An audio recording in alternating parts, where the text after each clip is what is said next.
Seperti itu. Baik, terima kasih Ustaz Zalul, Ustaz Randy mungkin bisa ditambahkan atau jangan-jangan berbicara tentang penyakit ain, jangan-jangan kita yang justru mendatangkan penyakit ain itu dengan secara tidak sadar kita memposting di media sosial, kemudian timbullah keiri dengkian dari orang lain, kemudian mungkin yang sering kita lihat orang memposting sosok anak begitu ya, kemudian anak itu akhirnya menjadi sakit. Nah ini mungkin jangan-jangan kita yang secara tidak sadar mendatangkan penyakit ain itu, bagaimana nih Ustaz Randy? Ya, baik. Penyakit ain itu adalah kondisi sakit yang muncul dikarenakan iri dengki dalam hati kita, yaitu ada penyakit hati di dalam diri kita. Kalau kita tujuan memposting segala sesuatu, kalau niatnya bagian dari syiar, misalkan kita pengajian, ini bagian dari syiar untuk meluaskan ya, sebagai maklumat kepada para jamaah dan juga hadirin semua untuk memotivasi agar saudara-saudara kita ikut berbuat baik dengan kita, itu tidak jadi masalah ya. Sebenarnya kembali lagi kepada diri kita, ketika kita memposting segala sesuatu, kalau niatnya itu tujuannya baik, tidak ada rasa di dalam hati kita untuk pamer, kemudian juga untuk memperlihatkan segala sesuatu yang menjadi kelebihan mungkin di dalam diri kita, insya Allah itu tidak apa-apa. Dan kembali kepada diri kita yang menerima postingan itu, kita pun sama harus menjaga diri kita juga. Jangan sampai ketika ada orang tahaddusan bin ni'am, mungkin ini bagian dari syiar juga, dia juga artinya untuk meluaskan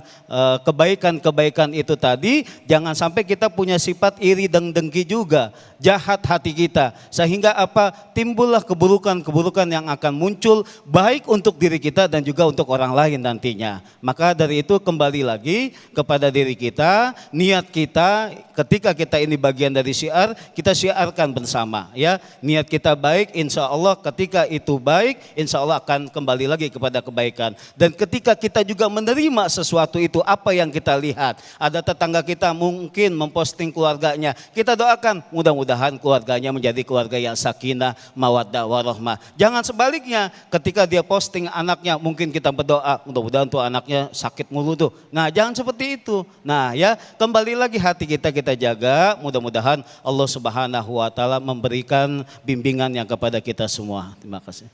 Baik, terima kasih Ustadz Randy. Mungkin Habibana bisa menambahkan ketika berbicara teman setan. Ini kita berteman dengan teman orang ya, bukan setan ini Habib.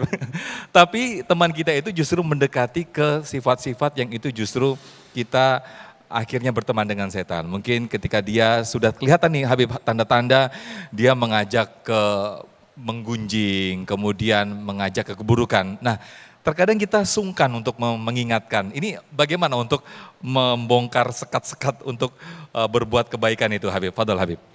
Subhanallah, kita memang kadang-kadang terpancing dengan orang bawa cerita ini itu. Makanya kita kalau bisa jangan sampai membuang waktu duduk ngobrol yang enggak karuan. Cuma kadang-kadang kita terpancing, terbawa, maka kita ingatkan saudara kita dengan cara dipindahkan cara kita berbicara, pembicaraannya dialihkan kepada yang lain supaya tidak tersinggung. Jangan sampai tersinggung, pindahkan kepada yang lain. Atau diingatkan kepada kehidupan kita, diingatkan kalau dia membenci orang atau menjelekkan orang, kita sendiri kadang-kadang banyak juga perbuatan yang tidak baik. Jadi ingat dan seterusnya dan seterusnya. Jadi pokoknya dialihkan dan dialihkan dan dialihkan. Cuma ada satu jawaban lagi yang untuk tadi kalau boleh ya, kita silakan, sambung. Sesungguhnya ain itu Rasulullah sudah menerangkan. Dalam hadis mengatakan innalil aini haq. Sesungguhnya ain mata itu ada haknya. Hati-hati dengan mata. Mata orang atau mata jin. Makanya ada kena ain, kena mata namanya kalau bahasa kitanya, kena mata, bahasa kerennya ain katanya. Itu kena mata, mata manusia atau mata jin. Itu bisa dua perkara. Ada karena dipuji berlebihan, itu kena. Biasanya orang senang, terlalu senang. Kadang-kadang dirinya sendiri, tidak orang lain. Makanya kalau kita ada apa-apa yang baik, Masya Allah, Tabarakallah, kembalikan kepada Allah. Kalau ada orang muji, katakan, Masya Allah, jangan puji aja. Atau sallu ala nabi, salawat kepada Rasulullah. Itu akan menghilangkan penyakit mata, kena mata.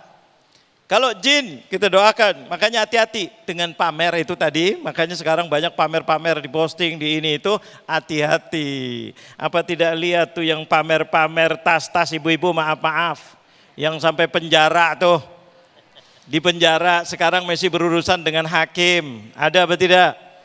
Mudah-mudahan hakimnya hakim adil. Nah, itu subhanallah gara-gara dipuji keren, akhirnya dirampas tasnya. Ingat apa tidak di TV itu ada? Wow, sampai 70 tas, 68 tas besar, 2 tas kecil. Harganya mahal-mahal. Posting sini, satu lagi.